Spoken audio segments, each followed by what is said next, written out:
ਸਤਿ ਸ਼੍ਰੀ ਅਕਾਲ, ਸਵਾਗਤ ਹੈ ਤੁਹਾਡੇ ਸਾਰਿਆਂ ਦਾ ਅੱਜ ਦੀ ਇਸ ਖਾਸ ਪੇਸ਼ਕਸ਼ ਦੇ ਵਿੱਚ। ਟੋਰਾਂਟੋ ਤੋਂ ਮੈਂ ਹਾਂ Jasleen Kaur. NRI fraud marriages ਦੇ ਲਗਾਤਾਰ ਵਧ ਰਹੇ ਮਾਮਲਿਆਂ ਨੂੰ ਵੇਖਦਿਆਂ ਵਿਆਹ ਦਾ ਪਵਿੱਤਰ ਰਿਸ਼ਤਾ ਤੇ ਜ਼ਿੰਦਗੀ ਭਰ ਸਾਥ ਨਿਭਾਉਣ ਦਾ ਇਹ ਵਾਅਦਾ ਅੱਜ ਇੱਕ ਸਿਰਫ ਅਗਰੀਮੈਂਟ ਬਣ ਕੇ ਹੀ ਰਹਿ ਗਿਆ ਹੈ। NRI ਫਰਾਡ ਮੈਰਿਜਸ ਦੇ ਮਾਮਲੇ ਲਗਾਤਾਰ ਵਧ ਰਹੇ ਹਨ। ਇਸੇ ਤੇ ਆਧਾਰਿਤ ਰਹੇਗੀ ਸਾਡੀ ਅੱਜ ਦੀ ਇਹ ਖਾਸ ਪੇਸ਼ਕਸ਼। NRI ਫਰਾਡ ਮੈਰਿਜਸ ਦੇ ਮਾਮਲੇ ਆਮ ਤੌਰ ਤੇ ਹੀ ਟੀਵੀ ਤੇ ਅਖਬਾਰਾਂ ਦੀਆਂ ਸੁਰਖੀਆਂ ਬਣੇ ਰਹਿੰਦੇ ਨੇ।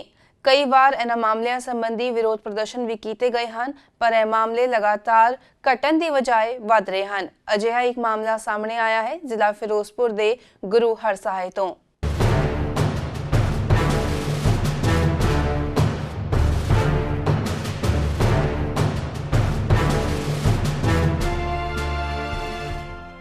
ਪੰਜਾਬ ਦੇ ਵਿੱਚ ਇਸ ਵੇਲੇ ਹਰ ਨੌਜਵਾਨ ਵਿਦੇਸ਼ ਜਾਣਾ ਚਾਹੁੰਦਾ ਹੈ ਤੇ ਜ਼ਿਆਦਾਤਰ ਨੌਜਵਾਨ ਸਟੂਡੈਂਟ ਵੀਜ਼ਾ ਉੱਤੇ ਵਿਦੇਸ਼ ਜਾ ਰਹੇ ਹਨ, ਜਦਕਿ ਕੁਝ ਨੌਜਵਾਨ ਪਤੀ ਜਾਂ ਪਤਨੀ ਨੂੰ ਵਿਦੇਸ਼ ਭੇਜ ਕੇ ਉਸ ਤੋਂ ਬਾਅਦ ਸਪਾਊਸ ਕੋਟੇ ਦੇ ਉੱਪਰ ਜਾਣ ਵਾਲੇ ਤਰੀਕੇ ਵੀ ਅਪਣਾ ਰਹੇ ਹਨ।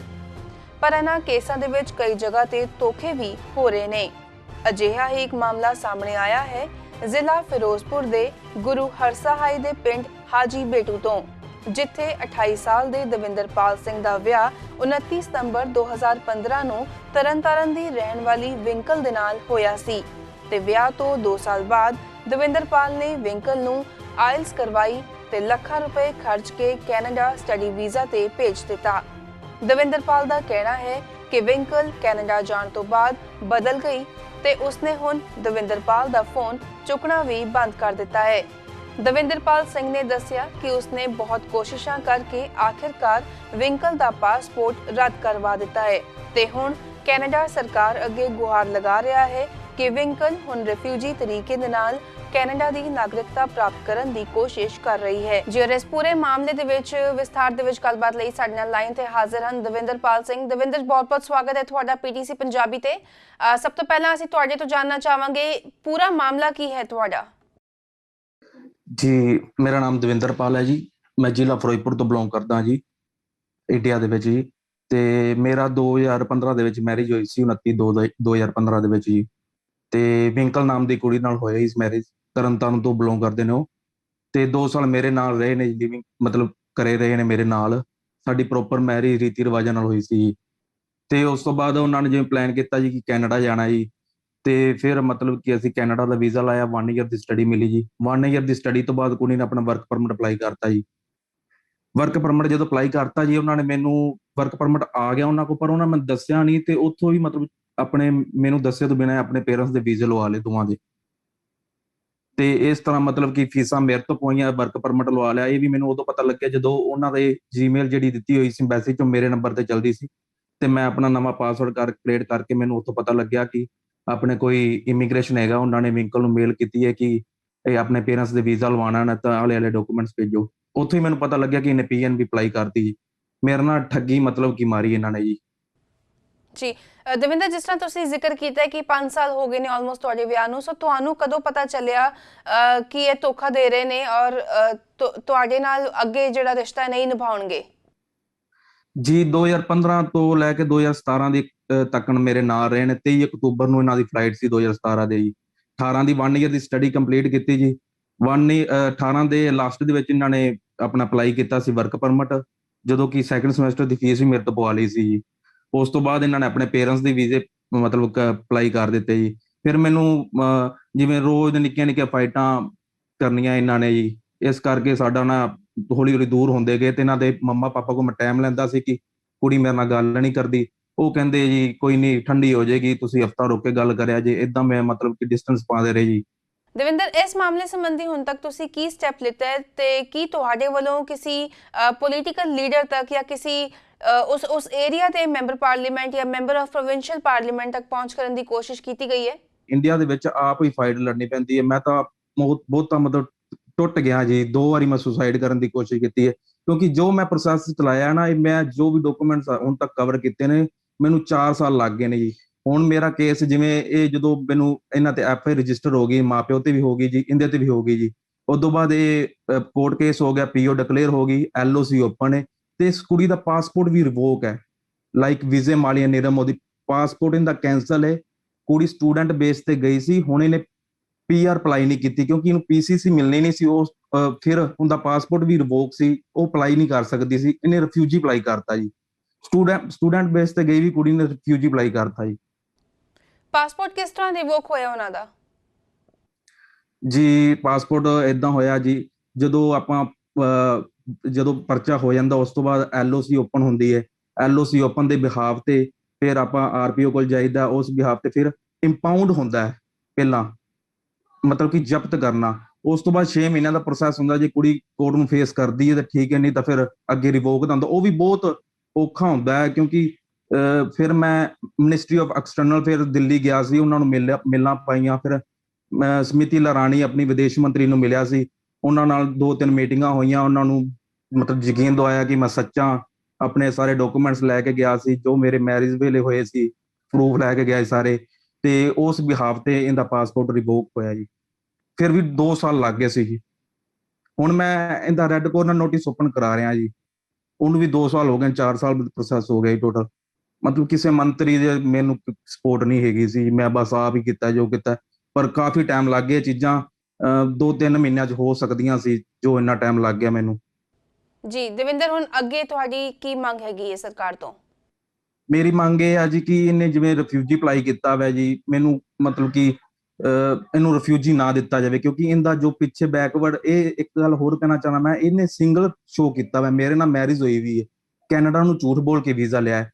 ਉਸ ਤੋਂ ਬਾਅਦ ਇਹਨੇ ਪੀਆਰ ਅਪਲਾਈ ਨਹੀਂ ਕੀਤੀ, 1 ਈਅਰ ਦੀ ਸਟੱਡੀ ਤੋਂ ਬਾਅਦ 1 ਈਅਰ ਦਾ ਵਰਕ ਪਰਮਿਟ ਲਿਆ, ਆਪਣੇ ਪੇਰੈਂਟਸ ਦੇ ਵੀਜ਼ੇ ਲਵਾਏ, ਤੇ ਉਸ ਤੋਂ ਬਾਅਦ ਮਤਲਬ ਕਿ ਇਹਨੇ ਪੀਆਰ ਅਪਲਾਈ ਨਹੀਂ ਕੀਤੀ ਕਿਉਂਕਿ ਇਹਦਾ ਪਾਸਪੋਰਟ ਰਿਵੋਕ ਸੀ, ਨਾਲੇ ਇੱਥੇ ਇੰਡੀਆ ਦੇ ਵਿੱਚ ਐਫਏ ਰਜਿਸਟਰ ਸੀ, ਪੀਸੀਸੀ ਕਲੀਅਰ ਨਹੀਂ ਹੋਣੀ ਸੀ, ਤੇ ਇਹਨੇ ਰਿਫਿਊਜੀ ਅਪਲਾਈ ਕਰਤਾ। ਰਿਫਿਊਜੀ ਵੀ ਇਹਨੇ ਕੋਈ ਨਾ ਕੋਈ ਆਪਣਾ ਮਤਲਬ ਕਿ ਆਇਡੈਂਟੀਫਿਕੇਸ਼ਨ ਲੋਸਟ ਕਰਕੇ ਲਾਇਆ ਹੋਵੇਗਾ, ਕਿ ਆਪਣਾ ਨਾਮ ਵੀ ਚੇਂਜ ਕੀਤਾ ਹੋਵੇਗਾ ਸਭ, ਮਤਲਬ ਕਿ ਕਿਉਂਕਿ ਪਾਸਪੋਰਟ ਤਾਂ ਰਿਫਿਊਜੀ ਵਿੱਚ ਲੱਗਣਾ ਨਹੀਂ ਸੀ। ਇਹਨੇ ਮਤਲਬ ਸਟੂਡੈਂਟ ਬੇਸ ਤੇ ਆਈ ਸੀ, ਸਭ ਨਿੱਕੀ ਮਤਲਬ ਕਹਿ ਸਕਦੇ 25 ਸਾਲ ਦੀ ਉਮਰ ਹੈਗੀ ਹੈ, ਆਈ ਸਟੂਡੈਂਟ ਬੇਸ ਤੇ ਸੀ, ਤੇ ਰਿਫਿਊਜੀ ਅਪਲਾਈ ਕਰ ਦਿੱਤਾ ਜੀ। ਇਹਨੇ ਗਰਾਊਂਡ ਹੋਰ ਬਣਾਇਆ ਹੋਵੇਗਾ ਜੀ। ਫਿਰ ਵੀ ਹੁਣ ਰਿਫਿਊਜੀ ਵਾਲੇ ਡਿਪਾਰਟਮੈਂਟ ਨੂੰ ਵੀ ਇਹ ਝੂਠ ਬੋਲ ਕੇ ਰਿਫਿਊਜੀ ਲੈਣਾ ਚਾਹੁੰਦੀ ਹੈ।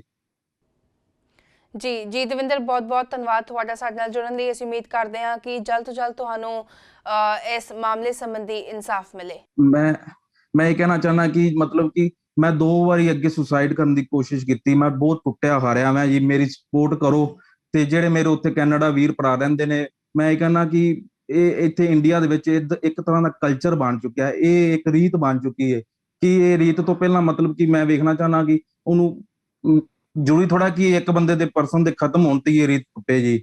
ਮੈਂ ਚਾਹੁੰਦਾ ਕਿ ਮੈਂ ਜੀਂਦੇ ਜਾਗਦੇ ਅੱਖਾਂ ਖੁੱਲੀਆਂ ਤੋਂ ਵੇਖਾਂ ਬਰਬਾਦੀ, ਕਿਉਂਕਿ ਮੈਨੂੰ ਇਹ ਤਬਾਹ ਕਰਕੇ ਗਈ ਹੈ ਜੀ। ਮੈਂ ਵੀ ਇੱਕ ਮਤਲਬ ਆਪਣੇ ਮਾਪਿਓ ਦਾ ਹੈਗਾ ਜੀ, ਇੱਕੋ ਇੱਕ ਹੈਗਾ, ਤੇ ਮੈਂ 2 ਵਾਰੀ ਸੁਸਾਈਡ ਕੀਤੀ ਹੈ ਜੀ। ਮੈਂ ਲੋ ਅੰਡਰ ਹੀ ਸਾਰਾ ਕੁਝ ਕਰ ਰਿਹਾ ਜੀ, ਪਰ ਫਿਰ ਵੀ ਮੇਰੀ ਸੁਣਵਾਈ ਨਹੀਂ ਹੋ ਰਹੀ ਜੀ। ਇਹ ਹੁਣ ਮਤਲਬ ਵਿੰਕਲ ਓਨਟਾਰੀਓ ਦੇ ਵਿੱਚ ਰਹਿ ਰਹੀ ਹੈ ਜੀ, ਮਿਸੀਸਾਗਾ ਦੇ ਵਿੱਚ। ਮੇਰੇ ਕੋਲ ਐਡਰੈਸ ਵੀ ਹੈਗਾ, ਮੈਂ ਮੈਡਮ ਜੀ ਨੂੰ ਐਡਰੈਸ ਦੇ ਦਿਆਂਗਾ ਕਿ ਸਕਰੀਨ ਤੇ ਆ ਜਾਵੇ। ਤੇ ਮੈਂ ਇਹ ਚਾਹੁੰਦਾ ਨਾਲੇ ਇਹਦੀ ਕੁੜੀ ਦੀ ਫੋਟੋ ਵੀ ਲੱਗੇ ਸਕਰੀਨ ਦੇ ਉੱਪਰ, ਤਾਂ ਕਿ ਇਹਨੂੰ ਪਤਾ ਲੱਗੇ ਕਿ ਮਤਲਬ ਕਿ ਮੈਂ ਕੁਝ ਗਲਤ ਕਰਕੇ ਇਹਨੂੰ ਰਿਅਲਾਈਜ਼ ਹੋਵੇ। ਤੇ ਇਹ ਹੁਣ ਓਨਟਾਰੀਓ ਦੇ ਵਿੱਚ ਟ੍ਰਿਲੀਅਮ ਹਸਪੀਟਲ ਤੇ ਕੰਮ ਕਰ ਰਹੀ, ਤੇ ਟਿਮ ਹੋਟਨ ਤੇ ਵੀ ਕੰਮ ਕਰ ਰਹੀ ਹੈ। ਤੇ ਮੈਂ ਇਹ ਮੈਸੇਜ ਦੇਣਾ ਚਾਹੁੰਦਾ ਕਿ ਇਹਨੂੰ ਰਿਫਿਊਜੀ ਨਾ ਦਿੱਤਾ ਜਾਵੇ ਜੀ, ਕਿਉਂਕਿ ਇਹ 2 ਪਾਸਿਓਂ ਮੈਨੂੰ ਵੀ ਇਹਨੇ ਗੁੰਮਰਾਹ ਕੀਤਾ ਜੀ। ਮੈਨੂੰ ਵੀ ਮਤਲਬ ਕਿ ਮੇਰੀ ਮੈਰਿਜ ਵਿੱਚ ਸ਼ੋ ਨਹੀਂ ਕੀਤੀ। ਕੈਨੇਡਾ ਨੂੰ ਜਦੋਂ ਐਂਟਰ ਹੋਈ ਹੈ ਉਦੋਂ ਵੀ ਕੈਨੇਡਾ ਨੂੰ ਝੂਠ ਬੋਲ ਕੇ ਵੀਜ਼ਾ ਲਿਆ। ਇਹਨੇ ਫਾਈਲ ਦੇ ਵਿੱਚ ਸਿੰਗਲ ਸ਼ੋ ਕੀਤਾ। ਮੇਰੇ ਕੋਲ ਮੈਰਿਜ ਸਰਟੀਫਿਕੇਟ ਨੇ, ਮੇਰੇ ਪਾਪਾ ਦੇ ਅਕਾਊਂਟ 'ਚ ਫੀਸਾਂ ਗਈਆਂ ਨੇ ਜੀ। ਮੇਰਾ ਕਨੈਕਟ ਹੈਗਾ ਜੀ ਇਹਦੇ ਨਾਲ, ਜਿਵੇਂ ਮਤਲਬ ਕਿ ਮੈਂ ਪ੍ਰੂਫ ਵਿਖਾ ਸਕਣਾ, ਜਿਵੇਂ ਆਪਣੇ ਬੈਂਕ ਜੁਆਇੰਟ ਅਕਾਊਂਟ ਹੈਗਾ ਜੀ। ਤੇ ਹੁਣ ਇਹ ਰਿਫਿਊਜੀ ਵੇਲੇ ਵੀ ਆਪਣਾ ਗਰਾਊਂਡ ਜਿਹੜਾ ਹੈਗਾ ਕੋਈ ਹੋਰ ਬਣਾ ਕੇ ਰਿਫਿਊਜੀ ਲੈਣਾ ਚਾਹੁੰਦੀ। ਜਿਹੜਾ ਪਹਿਲੇ ਵਾਲਾ ਗਰਾਊਂਡ ਹੈ ਉਹਨੇ ਲੋਸਟ ਕਰਤਾ ਓਬਵੀਅਸਲੀ, ਕਿਉਂਕਿ ਪਾਸਪੋਰਟ ਹੈ ਨਹੀਂ, ਤੇ ਇਹਨੇ ਲੋਸਟ ਕਰਕੇ ਕੋਈ ਨਾ ਕੋਈ ਨਵਾਂ ਮਤਲਬ ਗਰਾਊਂਡ ਬਣਾਇਆ ਹੋਵੇਗਾ ਜੀ। ਤੇ ਮੈਂ ਕਹਿੰਦਾ ਕਿ ਇਹਨੂੰ ਇਸ ਮਤਲਬ ਕਿ ਇਹਨੂੰ ਵੀਜ਼ਾ ਨਾ ਦਿੱਤਾ ਜਾਵੇ ਜੀ, ਇਹਨੂੰ ਵਾਪਸ ਭੇਜਿਆ ਜਾਵੇ, ਇਹਨੂੰ ਰਿਮੂਵਲ ਲੈਟਰ ਦਿੱਤੀ ਜਾਵੇ। ਜੀ ਦਵਿੰਦਰ, ਬਹੁਤ-ਬਹੁਤ ਧੰਨਵਾਦ ਤੁਹਾਡਾ ਸਾਡੇ ਨਾਲ ਜੁੜਨ ਦੇ ਲਈ। ਤੇ ਅਸੀਂ ਉਮੀਦ ਕਰਦੇ ਹਾਂ ਕਿ ਜਿਹੜੇ ਲੋਕੀ ਤੁਹਾਨੂੰ ਵੇਖ ਰਹੇ ਨੇ, ਸੁਣ ਰਹੇ ਨੇ, ਜੇ ਉਹ ਕਿਸੇ ਵੀ ਤਰ੍ਹਾਂ ਦੀ ਮਦਦ ਤੁਹਾਡੀ ਕਰ ਸਕਦੇ ਨੇ ਤੇ ਜ਼ਰੂਰ ਮਦਦ ਲਈ ਅੱਗੇ ਆਉਣ।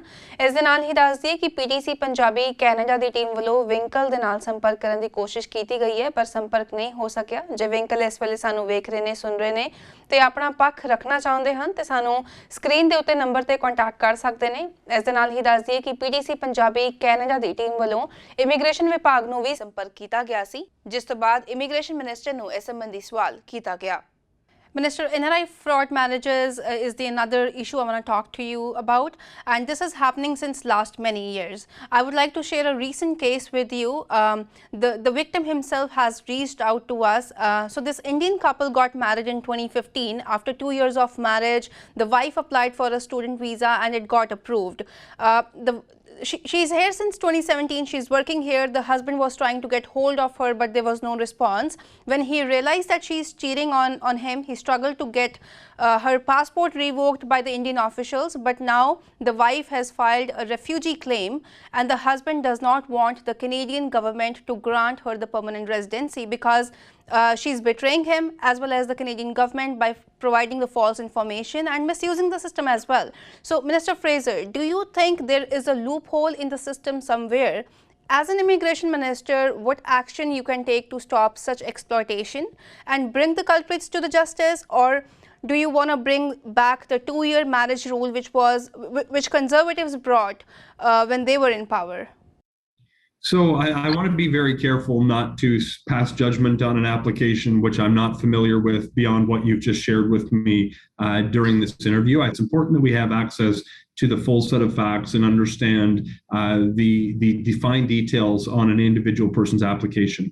One of the things that I do have some comfort in is the processes that we put in place and the rules that we put in place position IRCC's officers in a place where they're able to actually make a decision with full access to the facts of a given file. To the extent that someone is abusing the system or trying to get into Canada in contravention of the rules, then of course they should not be permitted to get into Canada when so many other people are following the proper procedures. When it comes to an individual refugee claim, that's something, or I should more appropriately say, if it's someone here, a claim of asylum, that's something that's subject to a rigorous assessment by individuals who have the ability to assess their vulnerability, the potential risks they may face if they return back to their country of origin. And those decisions are very importantly taken independently by officers at IRCC, or depending on where you're at in the process before the IRB.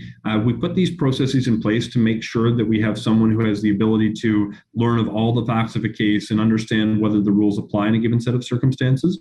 And I think it's best that we focus on the process rather than having me pass judgment as minister based on what I've heard on a moment's notice. सो फिलहाल समा हो गया एक छोटी जी break दा break तो बाद भी साड़ी एक खास पेशकश इसी तरह जारी रहेगी जल्द हाजिर होंदे हैं।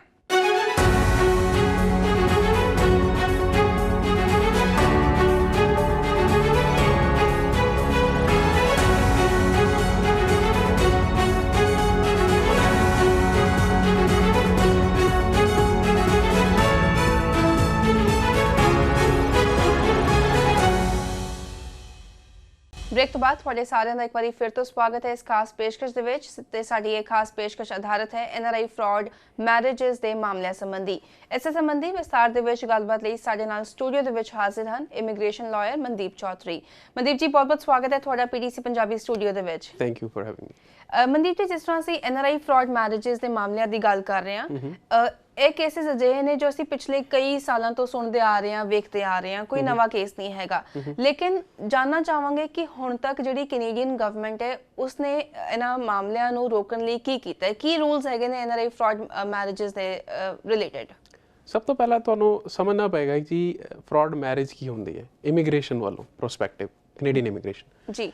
ਫਰਾਡ ਮੈਰਿਜ ਇਹ ਹੁੰਦੀ ਹੈ ਕਿ ਜਿਹਦੇ 'ਚ ਇੱਕ ਮੈਰਿਜ ਕੀਤੀ ਗਈ ਹੈ ਇੰਟੈਂਸ਼ਨ ਇਹ ਹੈਗਾ ਕਿ ਕੈਨੇਡਾ ਦੀ ਇਮੀਗ੍ਰੇਸ਼ਨ ਲੈਣੀ PR ਵਾਸਤੇ। ਮੋਸਟਲੀ ਪਹਿਲਾਂ ਕੀ ਹੁੰਦਾ ਸੀ ਕਿ ਆਪਣੇ ਸਪਾਊਜ਼ਲ ਐਪਲੀਕੇਸ਼ਨ ਹੁੰਦੀ ਸੀ ਜਿਹਦੇ 'ਚ ਵਿਆਹ ਕੀਤਾ ਉਹ ਕੈਨੇਡਾ ਆਉਂਦੇ ਸੀ ਅਤੇ PR ਦੀ ਐਪਲੀਕੇਸ਼ਨ ਵਾਸਤੇ ਅਤੇ ਆਉਂਦੇ ਸੀ ਅਤੇ ਆ ਕੇ ਇੱਥੇ ਛੱਡ ਦਿੰਦੇ ਸੀ ਉਹਨੂੰ ਕੈਟੇਗਰਾਈਜ਼ ਕੀਤਾ ਜਾਂਦਾ ਸੀ ਫਰਾਡ ਮੈਰਿਜਸ। ਬਟ ਰੀਸੈਂਟ 'ਚ ਕੀ ਹੋਇਆ ਹੈ ਇੰਡੀਆ ਤੋਂ ਹੁਣ ਟੈਂਪਰੇਰੀ ਬੇਸਿਸ 'ਤੇ ਵੀ ਬਹੁਤ ਜ਼ਿਆਦਾ ਐਪਲੀਕੈਂਟਸ ਆ ਰਹੇ ਹੈ ਇੰਡੀਆ ਤੋਂ ਜਿੱਦਾਂ ਹੁਣ ਸਟੂਡੈਂਟ ਵੀਜ਼ਾ ਹੋ ਗਿਆ ਵਰਕ ਪਰਮਿਟ 'ਤੇ ਹੋ ਗਿਆ ਉਹ ਸਪਾਊਜ਼ ਨਾਲ ਮੈਰਿਜ ਕਰਦੇ ਇੱਥੇ ਆ ਕੇ ਉਹਨਾਂ ਦੇ ਵਿੱਚ ਬਣਦੀ ਨਹੀਂ ਹੈ ਜਾਂ ਕੁਛ ਹੋ ਕੇ ਰੀਜ਼ਨਸ ਕਰਕੇ ਉਹਨਾਂ ਨੂੰ ਛੱਡ ਦਿੰਦੇ ਅਤੇ ਦੈਨ ਉਸ ਕੇਸਿਸ 'ਚ ਇਸ ਟੋਟਲੀ ਡਿਫਰੈਂਟ ਰਿਕੁਆਇਰਮੈਂਟ ਹੈਗੀ ਹੈ ਇਮੀਗ੍ਰੇਸ਼ਨ ਦੀ ਅਪਰੋਚ ਵੀ ਡਿਫਰੈਂਟ ਹੈਗੀ ਹੈ ਜਦ ਤੁਸੀਂ ਪਰਮਾਨੈਂਟ ਬੇਸਿਸ 'ਤੇ ਆਉਂਦੇ ਹੋ ਜਾਂ ਤੁਸੀਂ ਟੈਂਪਰੇਰੀ ਬੇਸਿਸ 'ਤੇ ਆਉਂਦੇ ਹੋ। ਜੀ ਮਨਦੀਪ ਜੀ, ਜਿਸ ਤਰ੍ਹਾਂ ਅਸੀਂ ਦਵਿੰਦਰਪਾਲ ਦੇ ਕੇਸ ਦੀ ਗੱਲ ਕਰੀਏ, ਅਸੀਂ ਫਰਸਟ ਸੈਗਮੈਂਟ ਦੇ ਵਿੱਚ ਉਹਨਾਂ ਦਾ ਇੰਟਰਵਿਊ ਪਲੇ ਕੀਤਾ ਸੀਗਾ। ਜੇ ਉਹਨਾਂ ਦੀ ਗੱਲ ਕਰੀਏ ਤੇ ਉਸ ਕੇਸ ਦੇ ਵਿੱਚ ਜਿਹੜੀ ਉਹਨਾਂ ਦੀ ਵਾਈਫ ਹੈ ਉਹਦਾ ਪਾਸਪੋਰਟ ਜਿਹੜਾ ਉਹ ਰੀਵੋਕ ਹੋ ਚੁੱਕਿਆ ਹੈ ਐਂਡ ਹੁਣ ਜਿਹੜੇ ਦਵਿੰਦਰ ਨੇ ਉਹਨਾਂ ਦੀ ਮੰਗ ਹੈਗੀ ਹੈ ਕਿ ਗਵਰਨਮੈਂਟ, ਕੈਨੇਡੀਅਨ ਗਵਰਨਮੈਂਟ ਉਸਨੂੰ ਇੱਥੇ PR ਨਾ ਦੇਵੇ। ਵਿੰਕਲ ਵਿਆਹ ਕਰਨ ਦੇ 2 ਸਾਲ ਬਾਅਦ ਇੱਥੇ ਆਈ, ਉਹਨੇ ਆਪਣਾ ਵਰਕ ਪਰਮਿਟ ਲਿਆ। ਹੁਣ ਜਦੋਂ ਪਾਸਪੋਰਟ ਰੀਵੋਕ ਹੋ ਗਿਆ ਬਟ ਦਵਿੰਦਰ ਦਾ ਕਹਿਣਾ ਹੈ ਕਿ ਸ਼ੀ ਸਟਿਲ ਵਰਕਿੰਗ, ਇੱਥੇ ਟਿਮ ਹਾਰਟਨਸ ਦੇ ਵਿੱਚ ਜੌਬ ਕਰ ਰਹੀ ਹੈ, ਇੱਕ ਹਸਪੀਟਲ ਦੇ ਵਿੱਚ ਵੀ ਉਹ ਜੌਬ ਕਰ ਰਹੀ ਹੈ। ਸੋ ਉਹ ਕਿਸ ਤਰ੍ਹਾਂ ਪ੍ਰੋਸੈਸ ਹੋਏਗਾ ਜਦੋਂ ਦਾ ਇੰਡੀਅਨ ਪਾਸਪੋਰਟ ਰੀਵੋਕ ਹੋ ਚੁੱਕਿਆ ਹੈ ਤੇ ਉਹਨੇ ਰਿਫਿਊਜੀ ਸਟੇਟਸ ਤੇ ਉਹਨੇ ਆਪਣੀ ਫਾਈਲ ਲਗਾ ਦਿੱਤੀ ਹੈ। ਸੋ ਕਮੀ ਕਿੱਥੇ ਹੈਗੀ ਹੈ, ਲੂਪਹੋਲ ਕਿੱਥੇ ਹੈਗਾ ਹੈ, ਸਿਸਟਮ ਦੇ ਵਿੱਚ ਹੈਗਾ ਹੈ ਜਾਂ ਕਿਸ ਤਰ੍ਹਾਂ ਚੈੱਕ ਹੁੰਦਾ ਹੈ ਕਿ ਕਿਹੜਾ ਬੰਦਾ ਫਰਾਡ ਕਰ ਰਿਹਾ ਜਾਂ ਕਿਹੜਾ ਨਹੀਂ ਕਰ ਰਿਹਾ? ਦੇਖੋ, ਇਸ ਸਪੈਸੀਫਿਕ ਕੇਸ 'ਚ ਰਿਫਿਊਜੀ ਲਾਣਾ ਤੇ ਰਿਫਿਊਜੀ ਮਿਲਣਾ ਡਿਫਰੈਂਟ ਚੀਜ਼ਾਂ ਹੈਗੀਆਂ। ਜਦ ਤੁਸੀਂ ਰਿਫਿਊਜੀ ਲਾਉਂਦੇ ਹੋ, ਇੱਥੇ ਬਹੁਤ ਸਾਰੇ ਕੇਸਿਸ ਹੈਗੇ ਕੈਨੇਡਾ 'ਚ, ਬਹੁਤ ਲੋਕੀ ਰਿਫਿਊਜੀ ਕੇਸਿਸ ਲਾ ਦਿੰਦੇ। ਰਿਫਿਊਜੀ ਜਦ ਲਾਉਂਦੇ ਹੋ ਤੁਸੀਂ, ਤੁਹਾਡੀ ਮੇਨ ਰਿਕੁਆਇਰਮੈਂਟ ਹੁੰਦੀ ਹੈ ਕਿ ਤੁਹਾਨੂੰ ਬੈਕ ਹੋਮ ਖਤਰਾ ਹੈਗਾ, ਠੀਕ ਹੈ। ਖਤਰਾ ਪੁਲਿਸ ਤੋਂ ਵੀ ਹੋ ਸਕਦਾ, ਖਤਰਾ ਪਰਸਨ ਤੋਂ ਵੀ ਹੋ ਸਕਦਾ ਹੈ, ਕਈ ਸਾਰੇ ਸਰਕਮਸਟੈਂਸਿਸ ਹੁੰਦੇ। ਤੇ ਜਿਸ ਹਿਸਾਬ ਨਾਲ ਤੁਸੀਂ ਮੈਨੂੰ ਦੱਸ ਰਹੇ ਹੋ ਇਹਨਾਂ ਦੇ ਸਪੈਸੀਫਿਕ ਕੇਸ ਬਾਰੇ, ਤਾਂ ਮੋਸਟ ਪ੍ਰੋਬਬਲੀ ਉਹਨਾਂ ਨੇ ਸਿਰਫ ਰਿਫਿਊਜੀ ਕੇਸ ਲਾਇਆ ਹੈ। ਲਾਣ ਦਾ ਮਤਲਬ ਇਹ ਨਹੀਂ ਕਿ ਐਕਸੈਪਟ ਹੋ ਗਿਆ, ਕਿਉਂਕਿ ਐਕਸੈਪਟੈਂਸ ਵਾਸਤੇ ਉਹਨਾਂ ਦੀ ਅਪੀਲ ਹੁੰਦੀ ਹੈ, ਇੱਕ ਹੀਅਰਿੰਗ ਹੁੰਦੀ ਹੈ ਰਿਫਿਊਜੀ ਬੋਰਡ ਦੇ ਕੋਲ। ਉਸ 'ਤੇ ਉਹ ਸਾਰਾ ਕੁਝ ਗੋ ਥਰੂ ਕਰਦੇ ਅਤੇ ਉਹਦੇ ਬੇਸਿਸ 'ਤੇ ਉਹ ਡਿਟਰਮਿਨ ਕਰਦੇ ਕਿ ਇਹ ਪਰਸਨ ਨੂੰ ਸਟੇਟਸ ਦੇਣਾ ਚਾਹੀਦਾ ਕਿ ਨਹੀਂ। ਅਗਰ ਉਹ ਵਿਨ ਕਰਦੇ ਹੀਅਰਿੰਗ ਤਾਂ ਉਹਨਾਂ ਨੂੰ ਪ੍ਰੋਟੈਕਟਡ ਪਰਸਨ ਦਾ ਸਟੇਟਸ ਮਿਲ ਜਾਏਗਾ। ਉਸ ਤੋਂ ਬਾਅਦ ਵੀ ਉਹਨਾਂ ਨੂੰ 2 ਸਾਲ ਲੱਗਣਗੇ PR ਹੁੰਦੇ। ਇਹਦਾ ਮਤਲਬ ਇਹ ਨਹੀਂ ਕਿ ਉਹਨਾਂ ਦੇ ਕੋਲ ਕਰੰਟਲੀ ਵਰਕ ਪਰਮਿਟ ਹੈਗਾ ਅਤੇ ਉਹਨਾਂ ਦੀ PR ਹੋ ਜਾਏਗੀ। ਮੈਂ ਡਿੰਪਲ ਜੀ ਔਰਾਂ ਨੂੰ ਵੀ ਕਰਨਾ ਚਾਹਾਂਗਾ ਕਿ ਜੋ ਵੀ ਉਹਨਾਂ ਨਾਲ ਹੋ ਰਿਹਾ ਉਹ ਗਲਤ ਹੈਗਾ ਇਸ ਟਾਈਮ 'ਤੇ, but at the same time ਉਹਨਾਂ ਨੇ ਜੋ ਐਪਲੀਕੇਸ਼ਨ ਲਾਈ ਹੈ ਉਹ ਆਪਣੇ ਬੇਸਿਸ 'ਤੇ, ਆਪਣੇ ਫੀਅਰ 'ਤੇ ਲਾਈ ਹੈ ਕਿ ਮੈਨੂੰ ਫੀਅਰ ਹੈਗਾ ਇੰਡੀਆ 'ਚ ਬੈਕ ਹੋਮ। ਹੁਣ ਮੈਂ, ਕਿਉਂਕਿ ਸਾਨੂੰ ਨਹੀਂ ਪਤਾ ਕਿ ਉਹ ਬੜੀ ਕੌਨਫੀਡੈਂਸ਼ੀਅਲ ਇਨਫੋਰਮੇਸ਼ਨ ਹੁੰਦੀ ਜਦ ਤੁਸੀਂ ਐਪਲੀਕੇਸ਼ਨ ਲਾਉਂਦੇ ਹੋ, ਕਿਉਂਕਿ refugee status is confidential information, ਅਤੇ ਗਵਰਨਮੈਂਟ ਆਫ ਕੈਨੇਡਾ ਦੇ ਨਾਲ ਲਾਉਂਦੇ ਹੋ ਕਿ ਮੈਨੂੰ ਬੈਕ ਹੋਮ ਖਤਰਾ ਹੈਗਾ, ਰਾਈਟ। ਅਤੇ ਇਸ ਕੇਸਿਸ ਸਾਨੂੰ ਨਹੀਂ ਪਤਾ ਕਿ ਉਹਨਾਂ ਨੇ ਕੀ ਸਟੋਰੀ ਬਣਾਈ ਹੈ, ਕੀ ਉਹਨਾਂ ਨੂੰ ਸਰਕਮਸਟੈਂਸਿਸ ਉਹਨਾਂ ਨੇ ਸ਼ੋਅ ਕੀਤੇ ਹੈ। ਇਸ ਬੇਸਿਸ 'ਤੇ ਅਸੀਂ ਇਸ ਟਾਈਮ 'ਤੇ ਅਸੀਂ ਕੌਮੈਂਟ ਨਹੀਂ ਕਰਨਾ, ਮੈਂ ਕੌਮੈਂਟ ਨਹੀਂ ਕਰਨਾ ਚਾਹਾਂਗਾ, ਕਿਉਂਕਿ ਇਹ ਮੈਟਰ ਸਟਿਲ ਹੈਗਾ ਜੀ ਇੱਕ ਰਿਫਿਊਜੀ ਬੋਰਡ ਦੇ ਇਨ ਫਰੰਟ ਤੇ ਹੈਗਾ। ਜੀ ਬਿਲਕੁਲ, ਜਿਸ ਤਰ੍ਹਾਂ ਤੁਸੀਂ ਕਿਹਾ ਕਿ ਹਾਲੇ ਉਹਨਾਂ ਨੇ status of course refugee case ਪਾਈ ਹੈ, again we don't know approval ਹੋਇਆ ਜਾਂ ਕੀ ਸਟੇਟਸ ਹੈਗਾ ਉਹਦਾ, ਪਰ ਦਵਿੰਦਰ ਚਾਹੁੰਦੇ ਨੇ, ਜਿਸ ਤਰ੍ਹਾਂ ਮੈਂ ਮੈਂਸ਼ਨ ਕੀਤਾ ਸੀ, ਕਿ ਗਵਰਨਮੈਂਟ ਉਸ ਨੂੰ PR ਨਾ ਦੇਵੇ। ਸੋ ਇਹਦੇ ਵਿੱਚ ਉਹਨਾਂ ਦੀ ਤਰਫ ਤੋਂ ਕੀ ਅਗਲਾ ਸਟੈਪ ਹੋ ਸਕਦਾ ਹੈ? ਦੇਖੋ ਜੀ, ਜਦ ਮੈਂ ਦੱਸਿਆ ਕਿ ਤੁਹਾਨੂੰ, ਜਿੱਦਾਂ ਮੈਂ ਤੁਹਾਨੂੰ ਬਿਗਨਿੰਗ 'ਚ ਦੱਸਿਆ ਕਿ ਜਦ ਤੁਸੀਂ PR ਦੀ ਐਪਲੀਕੇਸ਼ਨ ਲਾਉਂਦੇ ਆ ਤਾਂ ਡਿਫਰੈਂਟ ਰਿਕੁਆਇਰਮੈਂਟ ਹੁੰਦੀ ਹੈ, ਕਿਉਂਕਿ ਤੁਸੀਂ PR ਹੋ ਜਾਂ ਤੁਸੀਂ ਸਿਟੀਜ਼ਨ ਹੋ, ਤੁਸੀਂ ਰਿਪੋਰਟ ਕਰ ਸਕਦੇ ਹੋ CBSA ਨੂੰ, ਠੀਕ ਹੈ। ਇਸ ਕੇਸਿਸ 'ਚ ਡੈਫੀਨੇਟਲੀ ਡਿਪੈਂਡਿੰਗ ਅਪੋਨ ਦਵਿੰਦਰ ਜੀ, CBSA ਨੂੰ ਫੋਲੋਅਪ ਕਰ ਸਕਦਾ ਹੈ ਕਿ ਮੇਰੇ ਨਾਲ ਇਹੋ ਜਿਹਾ ਫਰਾਡ ਹੋਇਆ, ਇੰਡੀਅਨ ਗਵਰਨਮੈਂਟ ਨੇ ਇਹੋ ਜਿਹੇ ਸਰਕਮਸਟੈਂਸਿਸ ਉਹਨਾਂ ਨੇ ਚੂਜ਼ ਕੀਤੇ ਹੈ ਅਤੇ ਪਾਸਪੋਰਟ ਰਿਵੋਕ ਕਰਤਾ ਉਹਨਾਂ ਦਾ ਇਸ ਟਾਈਮ 'ਤੇ, ਰਾਈਟ। ਅਤੇ ਉਸ ਬੇਸਿਸ 'ਤੇ ਤੁਸੀਂ ਫੋਲੋਅਪ ਕਰ ਸਕਦੇ, ਪਰ ਇਨ ਰਿਸਪੈਕਟਿਵਲੀ ਕਿਉਂਕਿ ਇਹ ਟੈਂਪਰੇਰੀ ਬੇਸਿਸ ਹੈਗਾ ਤਾਂ there is no direct mechanism ਜਿੱਥੇ ਤੁਸੀਂ ਫੋਲੋਅਪ ਕਰ ਸਕਦੇ ਹੋ ਇਮੀਗ੍ਰੇਸ਼ਨ ਕੈਨੇਡਾ ਨੂੰ। ਜੀ ਮਨਦੀਪ ਜੀ, ਕੁਝ ਕੇਸਿਸ ਇਸ ਤਰ੍ਹਾਂ ਵੀ ਹੁੰਦੇ ਨੇ ਜੋ ਪਹਿਲਾਂ ਸ਼ੁਰੂ ਦੇ ਵਿੱਚ ਆਉਂਦੇ ਸੀ ਕਿ ਇੱਥੋਂ ਦੀ ਕੁੜੀ ਹੈ, ਮੁੰਡੇ ਨੇ ਵਿਆਹ ਕਰ ਲਿਆ ਤੇ ਇੰਡੀਆ ਦੀ ਕੁੜੀ ਹੈ, ਮੁੰਡੇ ਦੇ ਨਾਲ ਵਿਆਹ ਕੀਤਾ, ਤੇ ਜਦੋਂ ਇੱਧਰ ਆਏ, ਲੈਂਡ ਹੋਣ ਤੋਂ ਬਾਅਦ ਉਹ ਗਾਇਬ ਹੋ ਜਾਂਦੇ ਨੇ। ਇਸ ਤਰ੍ਹਾਂ ਦੇ ਵੀ ਕੇਸਿਸ ਆ ਰਹੇ ਨੇ, ਉਹਨਾਂ ਦੇ ਉੱਤੇ ਕੀ ਰੂਲਸ ਹੈਗੇ ਨੇ ਇਸ ਵੇਲੇ? ਹਾਂਜੀ, ਉਹਦੇ ਵਾਸਤੇ ਸਿੰਪਲ ਸਭ ਤੋਂ ਪਹਿਲਾ ਰੂਲ ਇਹ ਹੈਗਾ ਕਿ ਤੁਸੀਂ ਐਜ਼ ਏ ਜੋ ਸਪਾਂਸਰ ਹੈਗਾ, ਠੀਕ ਹੈ, ਚਾਹੇ ਉਹ ਕੈਨੇਡੀਅਨ ਹੈ ਜਾਂ ਪਰਮਨੈਂਟ ਰੈਜ਼ੀਡੈਂਸ ਹੈ, ਮੈਂ ਸਭ ਤੋਂ ਪਹਿਲਾਂ ਉਹਨਾਂ ਨੂੰ ਇਹ ਐਡਵਾਈਸ ਕਰਾਂਗਾ ਕਿ ਉਹ CBSA ਇੱਕ ਹੌਟਲਾਈਨ ਹੈਗੀ ਹੈ ਜਿੱਥੇ ਤੁਸੀਂ ਰਿਪੋਰਟ ਕਰ ਸਕਦੇ ਹੋ ਫਰਾਡ ਨੂੰ। ਸਭ ਤੋਂ ਪਹਿਲਾਂ ਉਹ ਆਪਸ਼ਨ ਯੂਜ਼ ਕੀਤੀ ਜਾਏ। ਦੂਜੀ ਥਿੰਗ ਇਜ਼ ਆਪਣੇ ਲੋਕਲ MP ਨੂੰ ਵੀ ਤੁਸੀਂ ਫੋਲੋਅਪ ਕਰ ਸਕਦੇ ਹੋ ਕਿ ਮੇਰੇ ਨਾਲ ਇਹ ਸਰਕਮਸਟੈਂਸਿਸ ਹੋਏ ਹੈ, ਮੇਰੇ ਨਾਲ ਇਹ ਚੀਜ਼ ਹੋਈ ਹੈ, ਤੁਸੀਂ ਪਲੀਜ਼ ਮੈਨੂੰ ਹੈਲਪ ਕਰੋ ਇਸ ਕੇਸਿਸ 'ਚ। ਨਾਰਮਲੀ ਇਸ ਕੇਸਿਸ 'ਚ ਕੀ ਹੁੰਦਾ ਹੈ, ਅਗਰ ਐਪਲੀਕੇਸ਼ਨ ਜਦ ਰਿਸੀਵ ਹੋ ਗਈ, ਉਹਨਾਂ ਦੀ ਕੰਪਲੇਂਟ ਰਿਸੀਵ ਹੋ ਗਈ, ਉਹ ਤੋਂ ਬਾਅਦ CBSA ਆਫਿਸਰਸ ਜੋ ਹੈਗੇ ਇਮੀਗ੍ਰੇਸ਼ਨ ਕੈਨੇਡਾ ਦੇ ਨਾਲ ਰਲ ਕੇ ਇੱਕ ਫੋਲੋਅਪ ਭੇਜਦੇ ਉਸ ਪਰਸਨ ਨੂੰ, ਠੀਕ ਹੈ, ਕਿ ਤੁਸੀਂ ਦੱਸੋ ਸਾਨੂੰ ਕਿ ਇਹ ਇਮੀਗ੍ਰੇਸ਼ਨ ਫਰਾਡ ਨਹੀਂ ਹੈਗਾ, ਠੀਕ ਹੈ। ਤੇ ਅਗਰ ਉਸ ਬੇਸਿਸ 'ਤੇ ਉਹਨਾਂ ਨੂੰ ਰਿਪਲਾਈ ਸਹੀ ਨਹੀਂ ਲੱਗਦਾ ਜਾਂ ਇਨਵੈਸਟੀਗੇਸ਼ਨ ਫਰਦਰ ਹੁੰਦੀ ਹੈ ਤੇ ਡਿਟਰਮੀਨੇਸ਼ਨ ਆਉਂਦੀ ਹੈ ਕਿ ਇਮੀਗ੍ਰੇਸ਼ਨ ਫਰਾਡ ਹੈਗਾ, ਤੇ ਇਮੀਗ੍ਰੇਸ਼ਨ ਕੈਨੇਡਾ ਕੋਲ ਮੈਕੈਨਿਜ਼ਮ ਹੈਗਾ ਟੇਕ ਅਵੇ ਦ PR from that person itself.